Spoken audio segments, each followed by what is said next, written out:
Upon the door's opening, Bu Feng launched a swift attack with her sword, aiming it directly at Senior Lai. Although he was taken aback, he managed to dodge it with ease, being significantly stronger than her. Bu Feng couldn't help but be grateful for the technique taught to her by the beast, which allowed her to catch Senior Lai off guard and avoid a direct confrontation. Despite not being affected by the erotic mist, she was still not strong enough to defeat him. Unsheathing his sword, he prepared to retaliate against her. However, despite blocking his first strike, Bu Feng struggled to hold her ground against his superior power. Senior Lai quickly launched another attack, this time aiming for her mask. Upon seeing Bu Feng's unmasked face, Senior Lai chuckled and expressed his surprise at her proficiency in utilizing the outer Sect techniques. He acknowledged her as a unique individual, but his admiration was short-lived as she suddenly began to cough, a clear symptom of being poisoned by the mist. Worried, the beast promptly checked her status window and confirmed that she had indeed been affected by the erotic poison, leaving her with only 10 seconds before fainting. Senior Lai praised Bu Feng's talent and perseverance, but ultimately recognized the insurmountable gap in their power levels. With that, he launched his attack, cracking the sea in waves, forcing Bu Feng to grit her teeth and defend against it. Upon hearing, Bu Feng described the technique as high level. The man chuckled and confirmed that it was indeed reserved for inner Sect disciples. Suddenly, Bu Feng was overcome with pain in her chest, caused by the erotic poison. Her body began to shake and her sword felt like a burden. Taking advantage of her weakened state, the man flashed a perverted smile and offered to take over her efforts. The beast grew anxious, realizing the power discrepancy between Bu Feng and her opponent. The man pushed Bu Feng away with his attack before launching another strike, causing her to fear for her safety. As Senior Lai prepared to launch another attack, the beast intervened, altering the trajectory of the strike. In the process, however, the beast sustained severe injuries and collapsed onto the ground. Bu Feng was overcome with emotion, but the beast managed to stand up again. Senior Lai was taken aback by the beast's unexpected interference, expressing his surprise at the creature's willingness to defend Bu Feng. Despite Aang's protests, Senior Lai continued to taunt her, stating that her resistance only fueled his excitement. He then turned his attention to the beast, warning him that Bu Feng's protection would come at a steep price. The beast advised Bu Feng to refrain from making impulsive decisions and listen to him closely. He instructed her to use the flex step technique, allowing her to evade Senior Lai's next attack. The man was shocked, dismissing it as a coincidence, and launched another strike. This time, the beast advised Bu Feng to use horizontal steel, blocking the attack with ease. Taking advantage of the opening, Bu Feng employed her slanting moon technique, successfully shattering Senior Lai's sword. The man was stunned by Bu Feng's sudden display of unpredictability and adaptability. He couldn't believe that she was able to dodge his attacks while also being poisoned. This was all thanks to the beast's skills, which had allowed him to sense danger and predict the opponent's moves. The man acknowledged that he had underestimated her and declared that he would use his full power to defeat her, regardless of whether she lived or died. But despite his efforts, Bu Feng continued to dodge his attacks with her instincts, adapting to the fight as it progressed. Finally, she saw an opening and unleashed a fierce attack, injuring the man gravely. She was panting and exhausted from the previous exchange, but the beast urged her to press on. He checked her stats and realized that she only had 10 seconds left before collapsing from the poison. With time ticking down, the fight continued, and Bu Feng pushed herself to the limit, determined to emerge victorious. The beast rejoiced as he realized that his efforts had paid off. He had successfully guided Bu Feng to victory, and now they were about to unlock new abilities. With only 3 seconds left, she was on the verge of losing consciousness. In a hurry, the beast handed her a liquid and urged her to drink it. By doing so, she managed to detoxify herself from the poison just before the deadline. Checking on her well-being, the beast asked how she felt. The girl responded positively, feeling much better. The beast was delighted to see that his blood had worked, but suddenly he felt a sharp pain. The girl comforted him and promised to search for a remedy. Eventually, she dressed his wound and managed to stop the bleeding. Suddenly, they heard loud noises and the girl informed him that it was time to wake up. They needed to depart immediately. The beast was perplexed and asked for an explanation. The girl clarified that each inner disciple had a lamp fire in the main hall, which would go out if the disciple died. Moreover, the lamp fire could also provide the last known location of the owner. Therefore, it was crucial for them to leave at once. Suddenly, the ground shook, and an elderly man named Fngbu, who was a prominent figure in the sword hall, landed with a loud thud. He had a distressed expression and quickly noticed that his disciple was dead. Filled with anger, he used his spell to destroy the building. However, he soon realized that the perpetrator might have already fled the scene. In the meantime, a disciple rushed in and informed the old man about his findings. The elder inquired if he had discovered anything significant.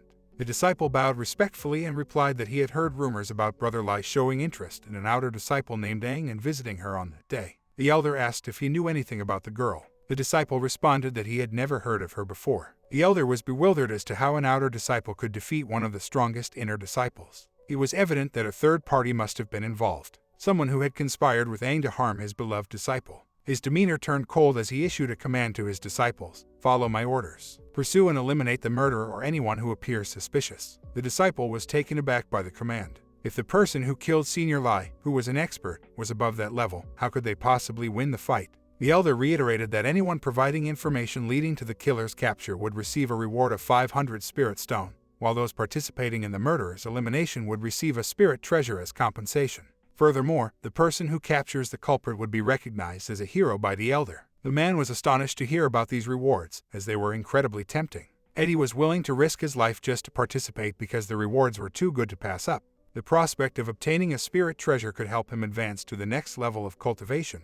The next day, Eddie agreed to join the search party, and everyone was busy searching for the girl and her accomplices. They discussed among themselves that it would be impossible for her to escape. Suddenly, one of the disciples found a girl and a beast with her. He shouted, "I have finally found her." Everyone became ecstatic upon hearing this news. They realized that they would become wealthy by capturing them. On the other hand, the girl and the beast remained calm and chatted happily with each other. The disciple frowned upon seeing this but then smirked and asked them to surrender if they wanted to avoid any pain. The girl ignored the disciples' babbling and took out her weapon. The disciples smiled and boasted that they were all inner disciples, while she was just an outer disciple. They claimed that if they drew their swords, she wouldn't stand a chance against them. The girl and the beast both responded in unison, "Then why don't you try it?" After a while, all the disciples were lying on the ground, injured. The girl stood there with her sword, victorious. The beast was still amazed at how she had taken care of them so effortlessly. He smiled and thought that it was all thanks to the new feature tab on his screen. After she had defeated Senior Lai, 2 high-grade sword arts were unlocked,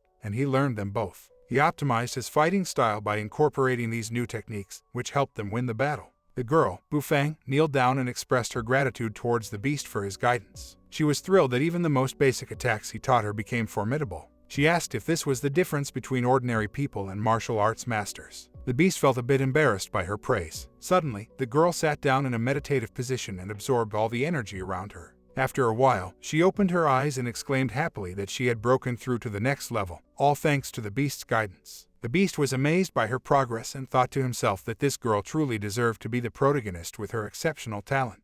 The beast then advised her to increase her combat power, but before he could finish his sentence, they both sensed a strong energy fluctuation and turned around to see an old man. The beast was caught off guard. Bufang recognized the old man as Deacon Lin, responsible for overseeing the practice of disciples in the Sect. She warned the beast about his strength, but a wounded disciple laughed and revealed that Deacon Lin and Elder Fang were close friends until she killed Elder Fang. The disciple also warned Bufang that Deacon Lin would not let her off easily. Deacon Lin then attacked Bufang with his sword imbued with eerie energy, catching her off guard and injuring her instantly. He casually remarked that he had heard rumors about the culprit being strong, but it seemed like nothing more than empty talk. The beast observed the fight between Bufang and Deacon Lin and noticed that she was putting up a good fight, despite being overpowered. He marveled at her skills and determination. Meanwhile, back at the sect, Elder Feng asked one of the disciples about the progress of the investigation.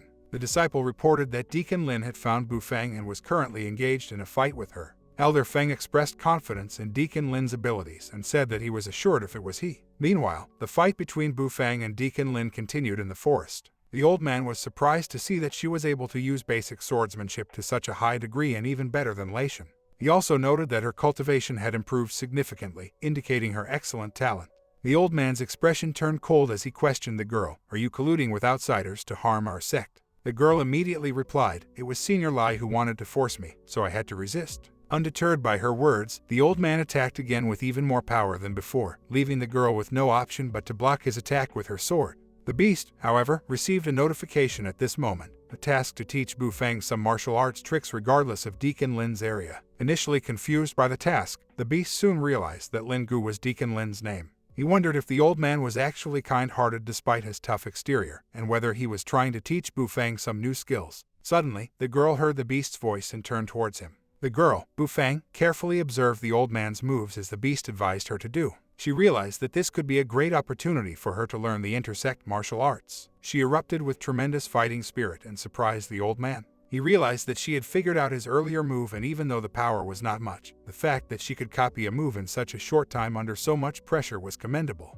He thought to himself that she had already surpassed 90% of the disciples in the sect. The girl realized that the beast's advice was right, and she found it much easier to observe Deacon Lin's moves, which seemed predictable. She praised the beast for his guidance. Meanwhile, the beast was pleased to see a notification on his screen confirming that the host had accepted and completed the task, and a reward would be given. The injured disciple who witnessed Bufang's fight with Deacon Lin was shocked that she could keep up with him for more than 10 moves. The beast told him to be quiet. Suddenly, a voice whispered in the beast's ear, notifying him that the task had been completed. The beast was thrilled as he checked the rewards. The beast was ecstatic upon seeing the reward, a 1,000-star pendant with a one-click optimization feature. Although he had no idea what it meant, he thought it looked cool and immediately clicked yes. However, the screen suddenly changed, and a new message appeared: acquire host-exclusive skill, transformation. Just then, an elder appeared in a fit of anger, shouting at Deacon Lin. Elder Feng appeared frightened, and suddenly, a voice commanded them to stop. Everyone turned to see a man with a cold face and several disciples standing behind him. The girl was shocked to see that it was the headmaster. Elder Feng demanded to know who was speaking out, but the beast replied with a smirk that it was he. The old man was taken aback and exclaimed, "Wasn't he the cub we were going to use as an ingredient? How can he even speak?" To his surprise, the beast replied with a smile, stating that he was no ordinary cub. He didn't finish his sentence before transforming into a human right before their eyes. The beast possessed the ability to transform into any human form he could imagine, but it required spiritual power to sustain it. The beast had transformed into a human wearing the exact same clothes he had on when he was on Earth. One of the disciples found the attire strange and commented on it, but the other quickly silenced him, stating that it was not important.